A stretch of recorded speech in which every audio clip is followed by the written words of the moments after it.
చిన్న ప్రార్థన చేసుకుని వాగ్దానం చేద్దాం. పరలోకమందున మా కన్న తండ్రి, నీ యొక్క పరిశుద్ధమైన పాదాలకు నమస్కారం తెలియజేస్తూ ఉన్నాం. మరొక దినాన్ని మాకు అనుగ్రహించినందుకు స్తోత్రాలు. నీ మహాప్రేమ చేత కృప చేత కాపాడుతున్న దేవాన్ని స్తుతిస్తూ ఉన్నాం. నీ పక్షాన నీవు నిలబెట్టుకున్న నీ దాసునైనా నేను అల్పజ్ఞుడను, పాపిని, నిష్ప్రయోజకుడను. కేవలం నీ ప్రేమ నీ కృప చేత నీవు నిలబెట్టావు. అభ్యంతరపరచ చూచే సాతాను దురాత్మ చీకటి శక్తులను దూరపరిచి నీ కొరకు ఉన్నతంగా మేము వాక్యాన్ని నేర్చుకున్నట్లుగా దీవించమని ప్రభువైన యేసుక్రీస్తు పేరిట ఈ ప్రార్థన మీకు సమర్పిస్తున్నాము తండ్రి. ఆమేన్.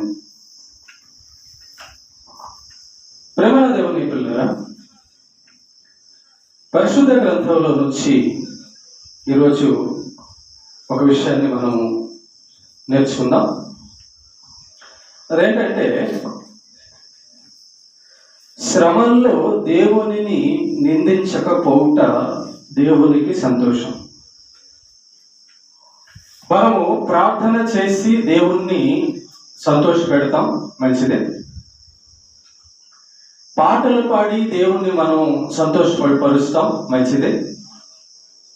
అయితే భక్తులైన మనము, దైవ భక్తులైన మనము నేర్చుకోవాల్సిన ఇంకొక విషయం ఏంటంటే, భక్తిలో కేవలము సంతోషం మాత్రమే కాదు, శ్రమ కూడా ఉంటుంది. దేవుడు ఒక మనిషిని మంచి భక్తుడుగా అభివృద్ధి పరచాలంటే నలగొట్టాలి. చూడండి, మంచి పచ్చడి కూర, పచ్చడి రావాలంటే నలగొడితే కానీ అది పచ్చడి రాదు, టేస్ట్ రాదు దానికి. ఈ లోకంలో ఒక పాపి మంచి భక్తుడిగా మారాలంటే నలగొట్టడం అనేది అవసరం. కానీ 99% మంది దేవుని కోరుకుంటారంటే సంతోషం, సంతోషం, సంతోషం, సుఖం. బయట ఉన్న వారి సంగతి కాదు, కానీ లోపలికి వచ్చిన, చర్చిలోకి వచ్చిన వారి సంగతి మనం ఆలోచన చేద్దాం. ఓకేనా?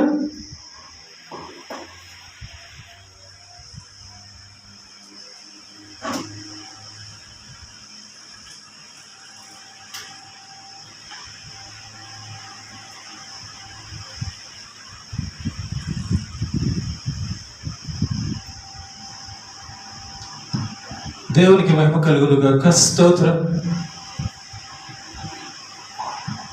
సరే, దేవుడు మనల్ని పిలుచుకున్నాడు,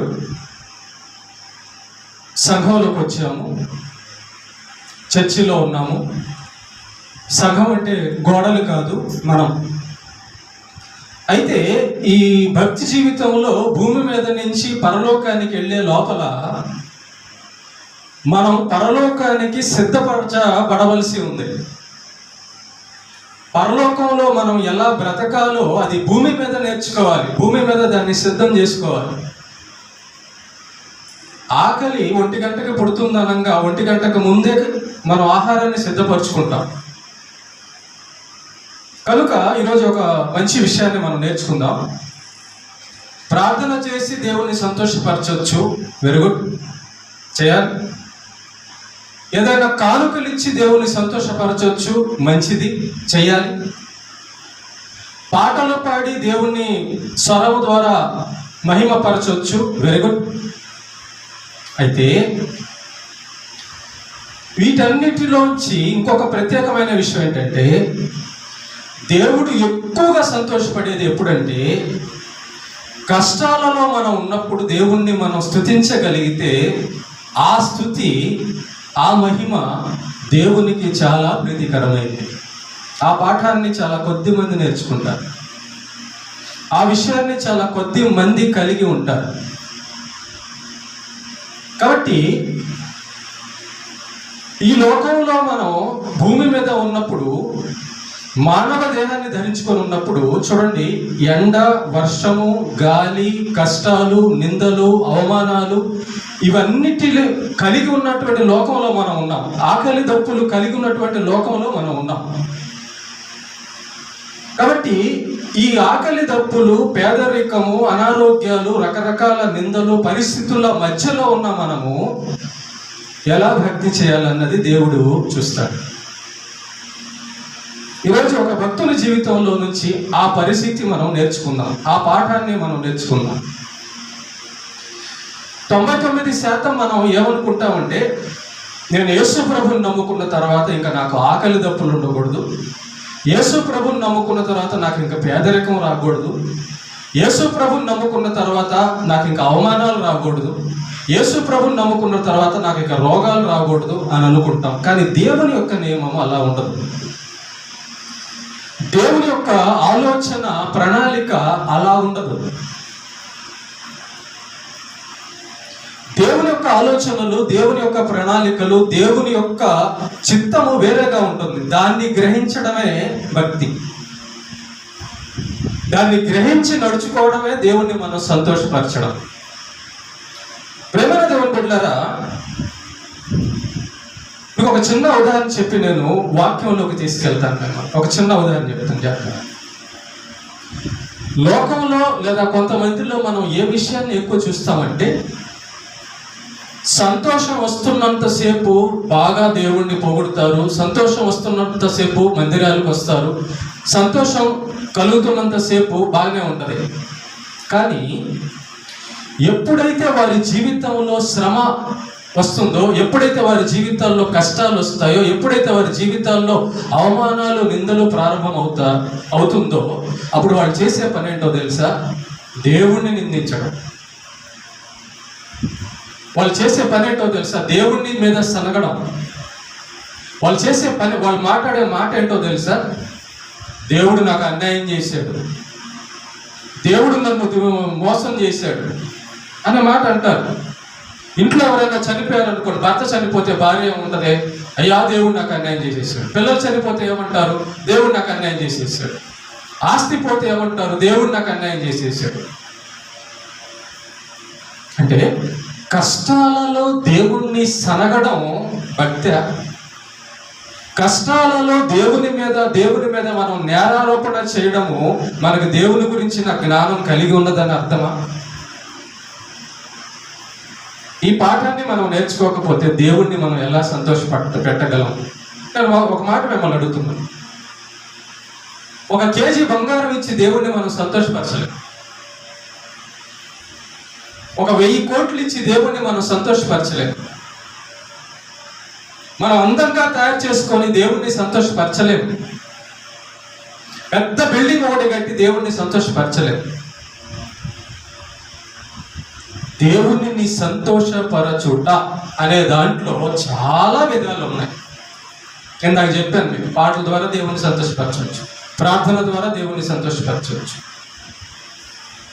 నీతి ద్వారా దేవుణ్ణి సంతోషపరచవచ్చు, వాక్యం చదవడం ద్వారా దేవుణ్ణి సంతోషపరచవచ్చు. వీటన్నిటిలో ఇన్ని రకాలు ఉండగా ఇంకొక రకం ఈరోజు మనం నేర్చుకోవాల్సింది ఏంటంటే, శ్రమల్లో దేవుణ్ణి సంతోషపరచడం, కష్టాల్లో దేవుణ్ణి సంతోషపరచడం, మరణించిన సమయంలో మన ఇంట్లో మరణం ఉండగా దేవుణ్ణి సంతోషపరచడం, బియ్యం లేకపోతే దేవుణ్ణి సంతోషపరచడం, బట్టలు చిరిగినప్పుడు దేవుణ్ణి సంతోషపరచడం, డబ్బులు పోగొట్టుకున్నప్పుడు దేవుణ్ణి సంతోషపరచడం, అనారోగ్యం పాలై మంచంలో పడినప్పుడు దేవుణ్ణి సంతోషపరచడం. ఈ స్థితి, ఈ సంతోషము దేవునికి ఇష్టమైన బలియాగం. మనం ఒక భక్తుని జీవితంలోంచి ఆ పాఠాన్ని నేర్చుకోవాలని దేవుడు మనకు ఆ విషయాన్ని రాయించాడు. ప్రేమైన దేవుని బిడ్డలారా, బైబిల్లో ప్రతి మనిషి జీవితం బతికున్న మనందరికీ కూడా పాఠం. బైబిల్లో దేవుడు ఎందుకు చరిత్రలు రాపించాడు తెలుసా? దావీదు, యోబు, మోషే, పేతురు, పౌలు, జక్కయ్య, విధవరాలు. ఎందుకంటే వాళ్ళు చూడండి నన్ను ఎలాగా ఆరాధించారో, నన్ను ఎలా మహిమపరిచారో అని ఆ జీవితాలను ద్వారా మనం తెలుసుకోవాలని అది రాపించాడు. వాళ్ళు అలా చేసినప్పుడు దేవుడు సంతోషపరచబడి మనకు కూడా నేర్పిస్తున్నాడు, మీరు కూడా అలా చేయండి. కనుక బైబిల్ అనే గ్రంథంలో దేవుని మాటల్లో చాలా మంది జీవితాలు ఉన్నాయి. వాళ్ళ జీవితాలను మనం చూడాలి. వాళ్ళ జీవితాల్లోంచి మనం పాఠం నేర్చుకోవాలి. వాళ్ళ జీవితాల్లో పాఠం నేర్చుకున్నప్పుడు దేవుణ్ణి మనం కూడా ఒక జక్కయ్యలాగా, ఒక మోషేలాగా, ఒక దావీదులాగా సంతోష పెట్టగలం. జక్కయ్య యేసు వచ్చిన తర్వాత డబ్బు దాచుకున్నాడు, ఇచ్చేసాడా? చూడండి, మనం డబ్బు లేదని బాధపడతాం, డబ్బు పోతే బాధపడతాం. కానీ జక్కయ్యకి డబ్బు యేసు వచ్చిన తర్వాత డబ్బు లేదని బాధ లేదు, డబ్బు పోతే సంతోషం వచ్చింది. డబ్బుని వదిలేశాడు. కనుక ఈరోజు ఒక మంచి విషయాన్ని ఒక భక్తుని జీవితంలో వచ్చి మనం నేర్చుకుందాం. ఓకే, యోబు గ్రంథము, బైబిల్ ఉన్నవాడు, యోబు గ్రంథము 1వ అధ్యాయము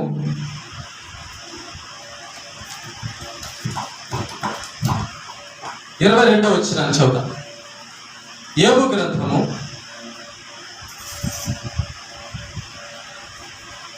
1వ అధ్యాయము 22వ వచనం.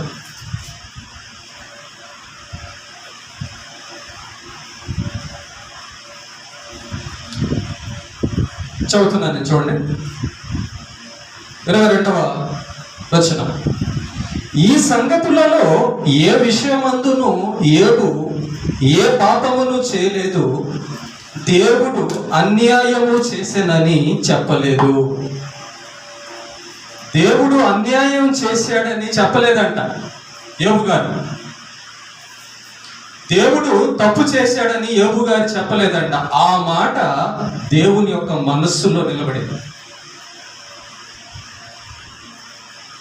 యోబు గారు చెప్పినటువంటి ఆ మాట, యోబు గారు ఏమన్నారంటే, దేవుడు నాకు అన్యాయము చేయలేదు అనే మాట ఎప్పుడు పలికాడో మనం కానీ ఆలోచన చేస్తే, చూడండి ప్రేమ దేవుని బిడ్డలారా, యోబు గారు మంచి ఆస్తిపరుడు. అయితే ఆ ఆస్తి అంతా కూడా పోయినప్పుడు యోబు గారు దేవుడి మీద సలుక్కోలేదు, దేవుణ్ణి నిందించలేదు, దేవుడు అన్యాయం చేశాడని చెప్పలేదు. ఒకటి. రెండోదిగా, యోబు గారి యొక్క పిల్లలు, కుమారులు, సంతానం చనిపోతారు. యోబు గారి యొక్క సంతానం చనిపోయినప్పుడు, అనగా మరణం ఇంట్లో సంభవించినప్పుడు, యోబు గారు దేవుడు అన్యాయం చేశాడని చెప్పలేదు. అంటే దేవుడి మీద సనుక్కోలేదు, దేవుడిని నిందించలేదు. ఎప్పుడు? ఇంట్లో మరణం తాండవిస్తున్నప్పుడు. ఎప్పుడు? ఆస్తి అంతా పోయినప్పుడు. నెంబర్ 1, ఆస్తి పోయింది, అప్పుడు దేవుడు అన్యాయం చేశాడని చెప్పలేదు. నెంబర్ 2, ఇంట్లో పిల్లలందరూ కూడా చనిపోయారు, ఉన్న కుమారులు కుమార్తెలందరూ చనిపోయారు. మరణం తాండవిస్తున్న పరిస్థితి, మరణం సంభవించిన పరిస్థితి. అప్పుడు కూడా యోబు గారు దేవుడు అన్యాయం చేశాడు అని నిష్ఠూరపడలేదు, నిరుత్సాహపడలేదు. 2. మూడోది, యోబు గారికి అనారోగ్యం వచ్చింది. నడినెత్తి మీద నుంచి అరికాలి వరకు కురుపులతో భయంకరమైన పుండ్లు. మనకు చిన్న వేడి కాలంలో వేడి గుల్ల లెగిస్తే ఎంతో బాధపడతాం. కాలు మీద అరికాలు కింద కానీ ఒక గడ్డ కానీ వచ్చిందంటే ఎంతో బాధపడతాం, నడవలేదు. అలాంటిది యోబు గారి కంట నడినెత్తి మీద నుంచి అరికాలి వరకు కూడా పుండ్లంట.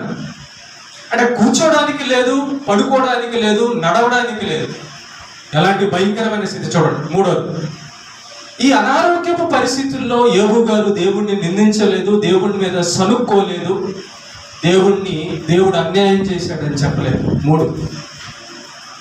4వది, తాను కట్టుకున్న తన భార్య నువ్వు దేవుణ్ణి నిందించు అంటుంది, నువ్వు దేవుణ్ణి దూషించి చనిపోతుంది. అంటే తను కట్టుకున్న భార్య, సొంత భార్య, తనతో ఉన్న భార్య, తనతో ఇన్ని సంవత్సరాలుగా ప్రయాణం చేసిన భార్య, తన పక్కన ఉన్న భార్య సపోర్ట్ చేస్తుంది, ప్రేరేపిస్తుంది, నువ్వు దేవుణ్ణి తిట్టు. నీకు చూసారు అలాంటి పరిస్థితి అయిందో? పిల్లలు చనిపోయారు, ఆస్తి పోయింది, నువ్వు దేవుణ్ణి తిట్టు. అసలు దేవుడు ఏం చేశాడు మనకి? చూసారా? కాబట్టి 4వదిగా, భార్య పక్కన ఉన్న వాళ్ళు కూడా ప్రేరేపించే స్థితిలో కూడా యోబు గారు దేవుడు అన్యాయం చేశాడని అనలేదు. భార్య అనేది. ఐదోదిగా తనకు పరిచయం ఉన్నటువంటి ఊర్లో పెద్ద మనుషులు అనుకోండి, స్నేహితులు అనుకోండి వచ్చారు. వాళ్ళు కూడా రకరకాలుగా మాట్లాడుతున్నారు. ఏవో నువ్వు తప్పు చేస్తుంటావు, ఏవో నువ్వు పాపం చేస్తుంటావు, కాబట్టి నీ శిక్ష వచ్చింది, నిన్ను దేవుడు కొడుతున్నాడు అని చెప్పి రకరకాలుగా మాట్లాడిన సందర్భం 5. ఈ 5 సందర్భాలలో, ఈ సంగతులలో యోబు గారంట దేవుడు అన్యాయము చేసెను అని చెప్పలేదంట. అంటే యోబు గారు ప్రేమించింది డబ్బుని కాదు, యోబు గారు ప్రేమించింది ఆరోగ్యాన్ని కాదు, యోబు గారు ప్రేమించింది పిల్లల్ని కాదు, యోబు గారు ప్రేమించింది ఈ లోకంలో తన దేహాన్ని కాదు, దేన్ని కాదు. యోబు గారికి దేవుడు అంటేనే ప్రేమ, యోబు గారికి దేవుడు అంటేనే ఇష్టం, యోబు గారికి దేవుడు అంటేనే భయం, యోబు గారికి దేవుడు అంటేనే నమ్మకం, యోబు గారికి దేవుడు అంటేనే సర్వం సర్వం సర్వం. ఆరోగ్యం లేకపోయినా ఉండగలడు, పిల్లలు లేకపోయినా ఉండగలడు, భార్య లేకపోయినా ఉండగలడు, ధనం లేకపోయినా ఉండగలడు, కానీ దేవుడు లేకపోతే యోబు గారు ఉండలేరు. మనందరికి కూడా ఒక మాట తెలుసు. మనం ఏమంటామంటే, ఇదిగో మా అమ్మ లేకపోతే నేను ఉండలేను, మా నాన్న లేకపోతే నేను ఉండలేను, నా భర్త లేకపోతే నేను ఉండలేను, నా భార్య లేకపోతే నేను ఉండలేను అంటూ అసలు సంతోషం ఆనందం లేకపోతే నేను ఉండలేను అనేవాళ్ళు 99% భూమి మీద మనకు కనబడతారు. అవును, ఈ ఒంటికి బాధ కలిగితే ఆనందం లేకపోతే ఉండలేరు, నష్టం వస్తే ఉండలేరు, కుటుంబంలో మరణం సంభవిస్తే ఉండలేరు, ప్రేమించిన మనుషులు దూరం అయితే ఉండలేరు, కదిలిపోతారు, కదులుతారు. కానీ యోబు గారిని చూడండి, పిల్లలు చనిపోయినా, ఆస్తి పోయినా, ఆరోగ్యం పోయినా, ఇంట్లో వాళ్ళు వ్యతిరేకంగా మాట్లాడుతున్నా, బయట ఉన్న స్నేహితులు సహకరించకపోయినా యోబు గారు ఒక మాట, గొప్ప మాట అంటున్నాడు, నా దేవుడు అన్యాయము చేయలేదు. What a wonderful word. యోబు గారిని మనం ఒకసారి ఇంటర్వ్యూ చేద్దాం. అదేంటి యోబు గారు, డబ్బు ఆస్తి పోయింది కదా, ఆస్తి పోతే అన్యాయం కాదా, నష్టం కాదా అంటే యోబు గారు అంటున్నారు, నాకు ఆ ఆస్తి ఇచ్చిందే ఆయన. అదేంటి యోబు గారు, పిల్లలు చనిపోయారు కదా, పిల్లలు చనిపోతే నష్టం కాదా, అన్యాయం కాదా? నో, నాకు పిల్లల్ని ఇచ్చిందే యెహోవా. అదేంటి యోబు గారు, నీకు కట్టుకున్న భార్య నిన్ను దూషించమంటుంది, నీకు దూరం అయిపోతుంది, నీకు పుండ్లు వచ్చాయని, అనారోగ్యం వచ్చిందని, రోడ్డు మీద పడ్డావని దూరం అయిపోయింది, మరి ఈ బాధ లేదా? దేవుడు అన్యాయం? నో, నాకు భార్యని ఇచ్చిందే దేవుడు. ఈ మాట దేవుడు అన్యాయము చేయలేదనే మాట పేదరికంలో, మరణ స్థితిలో, అవమాన స్థితిలో, అనారోగ్యపు స్థితిలో పలుకుతున్నాడు యోబు గారు. పాట కంటే ఇది కదా గొప్పది. ఎస్పి బాలసుబ్రహ్మణ్యం కూడా గొంతు ఇచ్చాడు, సోదరులు పాడారు. ఇప్పుడు ఎలా మంచి గానం చేసే వాళ్ళు ఉన్నారు లోకంలో, యేసు ప్రభు నమ్మని వాళ్ళే బాగా పాడే వాళ్ళు ఉన్నారు.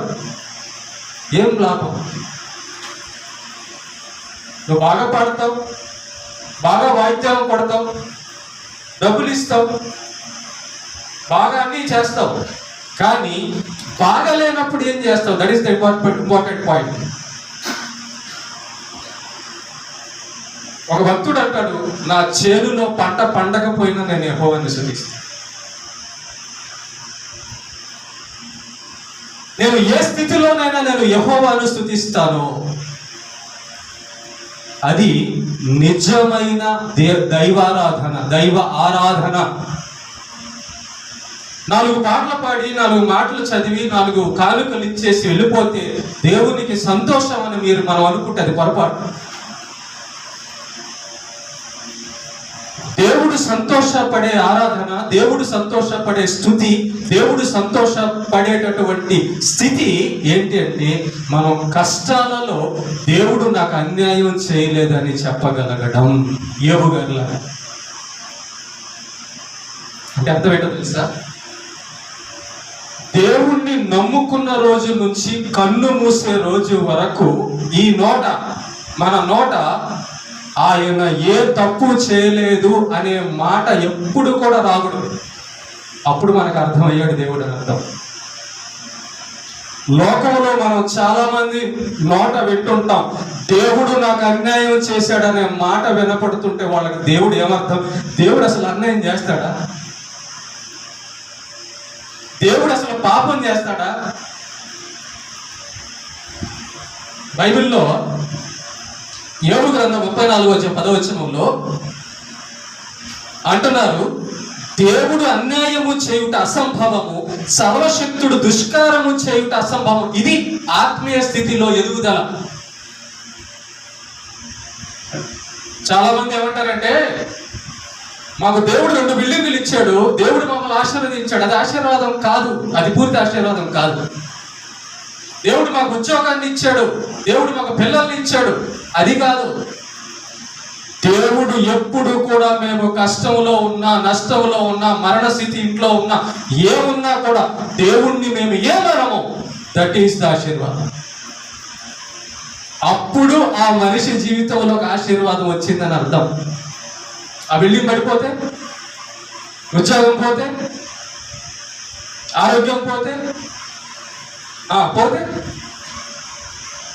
దేవుడు అన్యాయం చేశాడా? దేవుడు నీకు తప్పు చేశాడా? దేవుని విలువ తెలుసుకోవాలి. దేవుడు మన నుంచి ఏం కోరుకుంటున్నాడో తెలుసుకోవాలి. కాబట్టి యోబు గారు అక్కడ యోబు గ్రంథంలో అంటున్నాడు, దేవుడు అన్యాయం చేయుట అసంభవం, అలా జరగదు, అది జరగదు అంటున్నాడు. దేవుడు అబద్ధం చెప్పడం అనేది అసలు జరగదు, దేవుడు మోసం చేయడం అనేది జరగదు, దేవుడు పాపం చేయడం అనేది జరగదు. కాబట్టి ఆయన దేవుడు, కాబట్టి ఆయన పరిశుద్ధుడు, కాబట్టి ఆయన స్తుతికి పాత్రుడు. ప్రేమన దేవుని బిడ్డలారా, ఇటువంటి జ్ఞానము కలిగి భూమి మీద మనం భక్తి చేయాలి. మనకు ఏముందో లేదో అనే దానికంటే మనం దేవుణ్ణి ఏ కోణంలో చూస్తున్నాం అన్నది దేవుడు కోరుకుంటాడు. 1 నిమిషం చాలు దేవుడికి పైనుంచి కట్టలు వేయడానికి నీ ఇంట్లో. 1 నిమిషం చాలు నీ ఆరోగ్యం బాగు చేయడానికి దేవుడికి. 1 నిమిషం చాలు నీ స్థితి మార్చేయడానికి దేవుడికి. కానీ ఎందుకు మారడం లేదో, ఎందుకు చేయడం లేదో దాని వెనకాల కారణం ఉంది. దాని వెనకాల ఏముందో తెలుసా? యోబు గారు లాగా నువ్వు చెప్తావని నేను చెప్పాలి. అంటే యోబు గారి జీవితంలో మనం ఒక మాట చూస్తే 2 రకాల కోణాలు మనం చూడగలం. 2 రకాల కోణాలు. ఏంటా 2 రకాల కోణాలు అంటే, యోబు గారికి ఆస్తి ఉండి, ఆరోగ్యం ఉండి, భార్య ఉండి, పిల్లలు ఉండి, అంతా బాగున్నప్పుడు ఏం చేస్తున్నాడు తెలుసా? భయపడి బలిఆరాధన చేస్తున్నాడు, భయపడి ప్రార్థన చేస్తున్నాడు, భయపడి దేవుణ్ణి స్తుతిస్తున్నాడు. అంటే ఉన్నప్పుడు ఒకటే రకంగా ఉన్నాడు, పోయినప్పుడు కూడా ఒకటే రకంగా ఉన్నాడు. యోబు గారి జీవితంలో మనం చూడాల్సిన 2 కోణాలు ఏంటో తెలుసా? ఆనందం ఉన్నప్పుడు మాత్రమే దేవుణ్ణి స్తుతించుట కాదు, అపాయం, సమస్య, శ్రమ వచ్చినప్పుడు కూడా దేవుణ్ణి స్తుతించడం యోబు గారి దగ్గర మనం నేర్చుకోవాలి. యోబు గారి జీవితంలో వచ్చి దేవుడు ఈరోజు మనకు నేర్పిస్తున్న పాఠం ఏంటో తెలుసా? దేవుడు అన్యాయము చెయ్యడు అనే మాట మన నోట రావాలి ఎల్లప్పుడూ. పాట ఉంది కదా, నేనెల్లప్పుడు యెహోవాను సన్నుతించెదను, నిత్యము ఆయన కీర్తి నా నోటనుండును. చాలు. ఆ పాటకు అర్థం ఏంటంటే, నేను ఎల్లప్పుడూ దేవుణ్ణి స్తుతిస్తా. ఎప్పుడు? అన్నం లేకపోయినా దేవుణ్ణి స్తుతిస్తా, డబ్బులు లేకపోయినా దేవుని స్తుతిస్తా, ఎవరైనా తిట్టినా దేవుని స్తుతిస్తా, మా ఇంట్లో మరణం వచ్చినా దేవుని స్తుతిస్తా, నాకు ఆరోగ్యం బాగలేకపోయినా దేవుని స్తుతిస్తా. దేవుడు అన్యాయము చేయడని నాకు తెలుసు అంటున్నాడు యోబు గారు. యోబు గారు నమ్ముకున్న దేవుడే మన దేవుడండి. యోబు గారు పూజించిన దేవుడే మన దేవుడు. కాబట్టి ఈ పాయింట్ దేవుణ్ణి చాలా సంతోషపరుస్తుంది. మనం దేవుణ్ణి సంతోషపరిచే విధానాలలో రకాలలో మనం ప్రార్థన చేస్తుంటాం. జాతర ఒక మాట చెప్తే జాతర మోకరించంగానే ప్రభు ఇంట్లో బియ్యం లేదు ప్రభు, చీరలు లేవు ప్రభు, డబ్బు లేదు ప్రభు, బంగారం లేదు ప్రభు, అది లేదు ప్రభు, ఇది లేదు ప్రభు, అది లేదు ప్రభు, ఇది లేదు ప్రభు. అదే ప్రార్థన, అదే ప్రార్థన, అదే ప్రార్థన, అదే ప్రార్థన, ఇదే ప్రార్థన, ప్రతిరోజు ఇదే ప్రార్థన, గంటల గంటలు ఇదే ప్రార్థన. అసలు ఒక మాట చెప్పనా, నువ్వు మనం మోకరించగానే మనకేం గుర్తు రావాలో తెలుసా? ప్రభువా, పాపినైనా నా కొరకు నీ పవిత్రమైన రక్తాన్ని కార్చేవు చూడు, అంతకంటే ఇంకా నాకు ఏం కావాలి ప్రభువా? నీ ప్రాణం పెట్టేవు చూడు, అంతకంటే ఇంకా నేను ఏం కోరుకోను. నన్ను నరకం తప్పించడానికి పరలోకపు సింహాసనం వదిలి భూలోకానికి మానవుడిగా దిగొచ్చావు, ఇంకా అంతకంటే నేనేం కోరుకోను.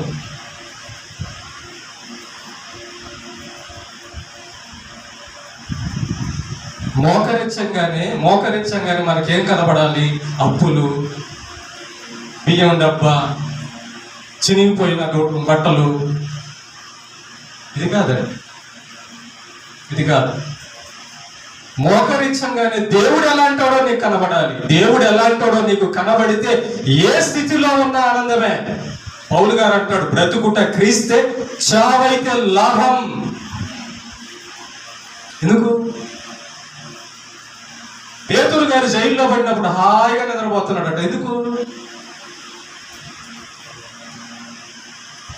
ప్రార్థనకి మనం మోకరించినప్పుడు మనకు కనబడాల్సింది ఏంటో తెలుసా? సమస్యలు కాదు, ఆయన కనబడాలి. మనం ప్రార్థించగానే మన సమస్యలు మన హృదయంలో మన కళ్ళ ముందు కనబడుతున్నాయి. కాబట్టి దేవుణ్ణి మనం మహిమపరచలేకపోతున్నాం. ప్రార్థనలో కూడా మనం లిస్టు పెడుతున్నాం. దేవుడికి పెట్టాలి, అడుగుడు ఇవ్వబడరు అన్నాడు, ఓకే. కానీ మోకరించంగానే లిస్టు కాదు పెట్టాల్సి. మోకరించంగానే ప్రభువా, దేవా, నరకానికి పాత్రుడైన నా జీవితాన్ని పరలోకపు మార్గంలో నీ సన్నిధిలో పెట్టావు చూడు. ఈ వెండి బంగారాలు నాతో రావు కదా, రేపు నరకం నుంచి తప్పించేటప్పుడు నీ పరలోకానికి నన్ను ఆ లైన్లో తీసుకెళ్లేటప్పుడు పొందే ఆనందం ఇప్పుడు ఇచ్చావు కదా. ఈ డబ్బు నాతో రాదు, ఈ ఉద్యోగం నాతో రాదు, ఈ మనుషులు నాతో రాదు, ఈ దేహం నాతో రాదు కదా. తీర్పు సింహాసనం ముందు పరలోకానికి సంతోషంగా వెళ్ళే వాళ్ళ లైన్లో నన్ను నిలబెట్టారు చూడు, చాలు. ఈ లోకంలో ఏం కలిగి ఉన్నా దైవ తృప్తి, దేవుని ఆనందం, ప్రభువునందు ఆనందించుడి అనే మాటకు అర్థం తెలుసా? దేవుని యందు ఆనందించుడి అనే మాటకు అర్థం తెలిస్తే ఈ లోకంలో ఇంకా దేని మీద మనకు ఆనందం ఉండదు. మోకరించంగానే ఆయనలో ఆనందించడం ఉండదు.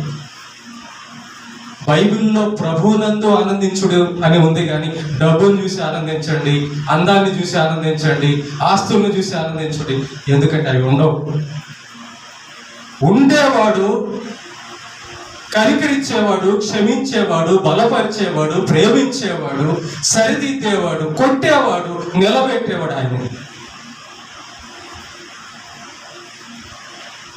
ఒకరోజు కొట్టిన రెండో రోజు నిలబెడతా ఆయనకు బాధ, అరే నా బిడ్డను నేను కొట్టానే, బాధ కలుగుతుంది. నాపై ఎంత ప్రేమ ఉందో అని చెప్పి ఆయన పరీక్షిస్తాడు. ఆ పరీక్షలో భాగంగానే అమ్మ ఈ పేదరికం, ఈ అనారోగ్యం, ఈ కష్టాలు వస్తాయి. దేవుడికి ఒక నిమిషం పట్టదు మన ఆరోగ్యాలు, మన పేదరికం తీయడానికి, ఇవ్వడానికి. యోబు గారి జీవితంలో నుంచి మనం చూడాల్సింది యోబుకి ఎంత ఆస్తి ఉందో కాదు, యోబుకి ఎంతమంది పిల్లలో కాదు. చాలా మంది అంటుంటారు అబ్రహామును ఆశీర్వదించినట్లు ఆశీర్వదించాలి. అబ్రహామును ఆశీర్వదించడానికి అబ్రహాము విశ్వాసం నీకుందా? అబ్రహాము తన కొడుకుని ఇచ్చేసాడు దేవుడికి. నువ్వు జీవితాన్ని ఇవ్వగలవా? కొడుకు కాదు, ప్రాణం కాదు, నీ ఒక జీవితాన్ని ఇవ్వగలవా?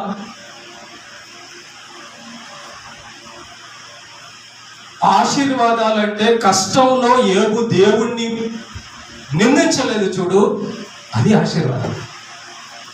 దాని గురించే కదా మన గ్రంథంలో రాయించాడు.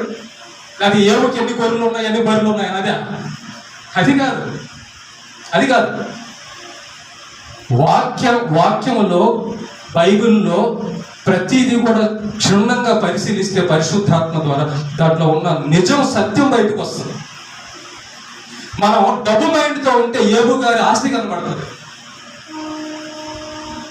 మనం లోక సంబంధమైన సంతోషం కోసం చూస్తే యోబు గారు సంతోషం కనబడుతుంది. కానీ యోబు గారు ఇంట్లో పిల్లలు చనిపోయినప్పుడు, ఆస్తి పోయినప్పుడు, భార్య దూరమైనప్పుడు ఏం చేశాడో అది కనబడాలి మనకు.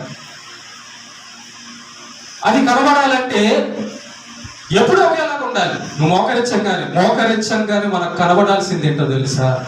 మోకరించంగానే దేవుణ్ణి మహిమపరచడం అనేది కనబడాలి.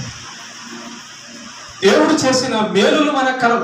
చేసిన మేలులు నీకు కనబడితే ఈ కష్టాలు, ఈ అనారోగ్యాలు, ఈ బాధలు ఇవన్నీ ఎందులో. కాబట్టి యోబు గారంట దేవుడు అన్యాయం చేశాడని చెప్పలేదంట. ఇంకొక మాట చదువుతాను, ఆశ్చర్యకరమైన మాట. కీర్తనల గ్రంథము 29వ వచనంలో నీతి న్యాయములు నీ సింహాసనములకు ఆధారములు, కృపాసత్యములు నీ సన్నిధాన వర్తనములు. కీర్తన 97:2 ఆయన చుట్టూ ఉండును నీతి న్యాయములు ఆయన సింహాసనములకు ఆధారం. ఇప్పుడు చూడండి ఒకసారి, కుర్చీ ఉంది కదా, మీరు కుర్చీలో కూర్చున్నారు కదా, కుర్చీకి ఎన్ని కాళ్ళు ఉన్నాయి? 4 రైట్. ఆ 4 కాళ్ళు ఒక కాళ్ళు ఇచ్చేస్తే, ఆ 4 కాళ్ళలో ఒక కాళ్ళు తీసేసామనుకో ఏమవుతుంది? కుర్చీ పడిపోతుంది. ఇక్కడ బైబిల్లో ఏమని రాయబడిందంటే దేవుని సింహాసనమునకు ఉన్న 4 కాళ్లకు నీతి సత్యము ఆధారాలు. అంటే దాని అర్థం ఏంటో తెలుసా? దేవుడు నీతి తప్పితే పరలోకం పోద్ది. దేవుడు నీతి తప్పితే ఆయన సింహాసనమే ఉండదు, ఆయనే ఉండడు. అంటే దేవుడు ఎప్పటికీ అన్యాయము చెయ్యడు అని అర్థం. ఆయన ఉన్నదే నీతి న్యాయముల మీద, ఆయనలో ఉన్నదే నీతి న్యాయములు. పరలోకానికి ఆధారమే నీతి సత్యం. దేవుడు కూర్చున్న సింహాసనానికి ఆధారములు నీతి సత్యములు అంటారు. ఇలాంటి మాటలు పలికిన భక్తుల జీవితాల్లోంచి మనం నేర్చుకోవాల్సిన పాఠం ఏంటంటే, ఏ స్థితిలో ఉన్నా దేవుడిని సనగకుండా, దేవుని మీద నిందించకుండా, దేవుడి మీద రకరకాల మాటలు అనుకోకుండా ఉండడము దేవుడు మనల్ని చూడాలనుకుంటున్నాడు. యోబు గారి జీవితాన్ని చూపించి నేను ముగిస్తున్నాను. ఒక మాట చెప్పి, ఈ యోబు గారి జీవితంలో మనం ఏం నేర్చుకోవాలని దేవుడు రాపించాడంటే, శ్రమ, నష్టం, మరణంలో దేవుణ్ణి నిందించని భక్తుడు యోబు గారు.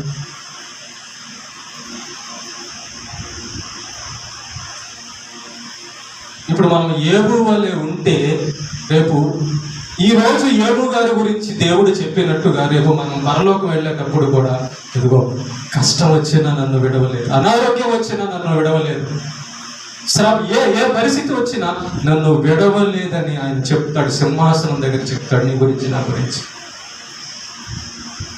అలా ప్రేమించడం అండి దేవుని మీద భక్తి. మనం దేవుడు ఏదో ఇస్తాడని చెప్పి వస్తే ఆయనకు మనకు ఉన్న సంబంధం ఎక్కువే ఉండదు. దేవుణ్ణి మనం ప్రేమించాలి. దేవుడు ఉంటే, ప్రభువా నువ్వు లేకపోతే నాకేం లేదా, నువ్వు లేకపోతే అసలు వేటిలో నాకు సంతోషం లేదా, నువ్వు లేకపోతే నాకు ఇక వేటిలో సంతోషం లేదు. దేంట్లో సంతోషం పొందగలను నేను? ఏముంటాయి శాశ్వతంగా? నీలాగా ఏముంటది? నీలా ఎవరు ప్రేమించగలరు? నీలా శాశ్వతంగా ఎవరు ఉండగలరు? నీలాగా సర్వశక్తివంతుడుగా ఎవరు ఉండగలరు? నీలాగా చనిపోయినా బతికించగలిగింది ఎవరు? నీలా పాపినైనా నన్ను క్షమించి ప్రభు అంటే చెయ్యి చాపింది ఎవరు? ఇంకెవరున్నారయ్యా?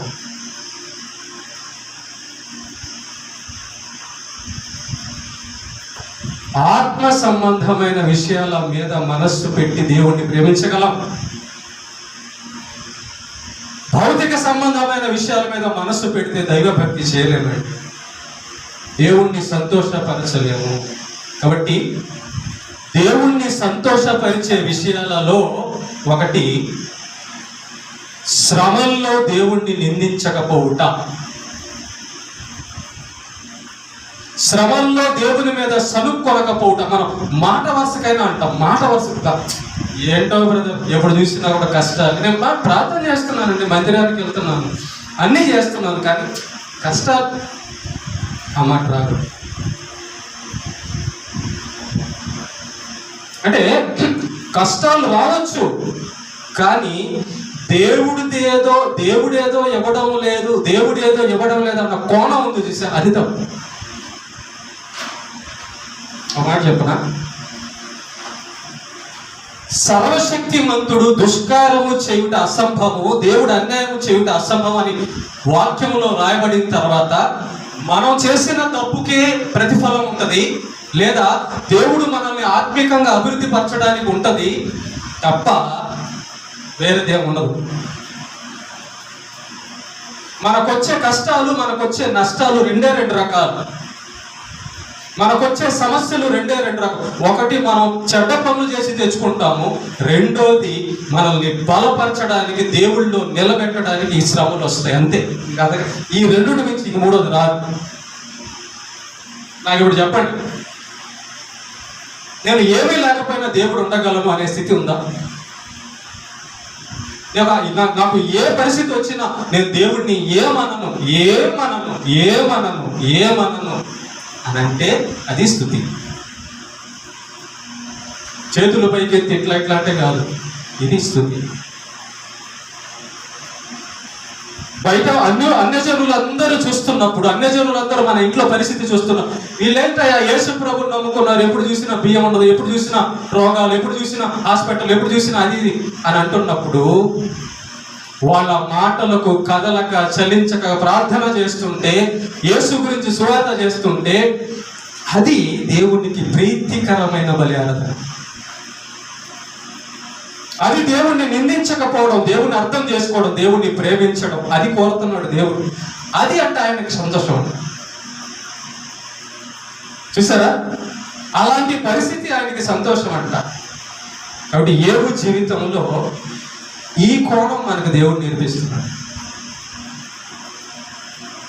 అంటే సంతుష్టి సహితమైన దైవ భక్తి,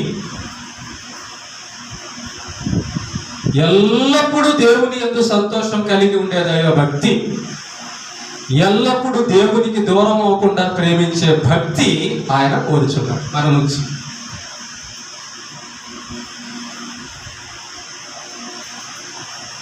అది దేవునికి అతీతం.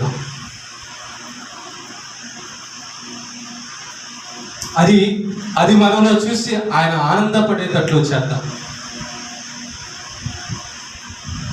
కోరికలు లేని భక్తి అండి యోబు గారి భక్తి. ఎప్పుడు మనం బైబిల్లో యోబు గ్రంథం మొత్తం 42 అధ్యాయాలు పరిశీలిస్తే, యోబు గ్రంథం మొత్తం 42 అధ్యాయాలు మనం పరిశీలిస్తే దేని కోసమో యోబు గారు ఏడ్చినట్టు, బాధపడినట్టు మనకు కనబడుతుంది. కేవలం దేవుణ్ణి స్తుతించినట్లు, మహిమపరిచినట్లు మాత్రమే కనబడుతుంది తప్ప ఏదో లేదని, ఏదో కాదని, సనిగినట్టు, గొడిగినట్టు మనకు కనబడదు.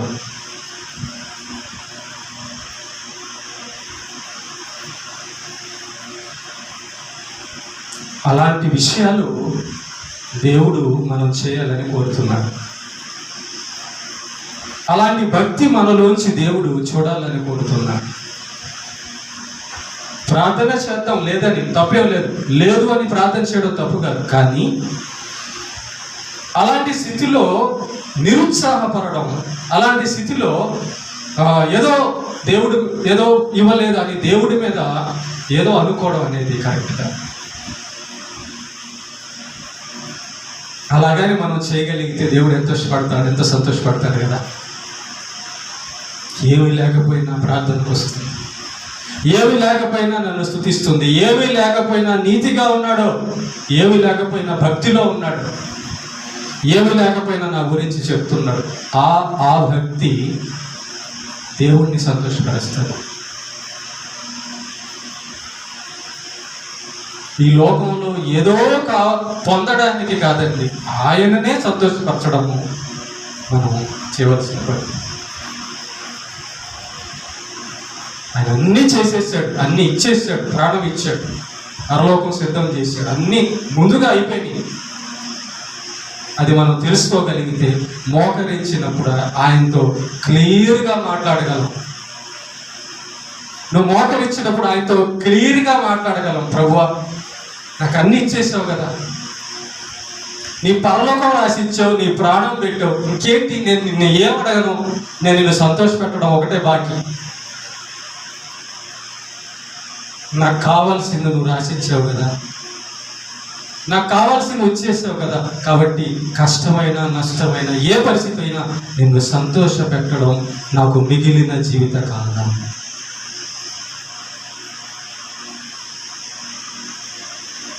యోబు గారు దాన్ని చూపించి అర్థమైంది కదా. దేవునికి మేము కలుగుతాం.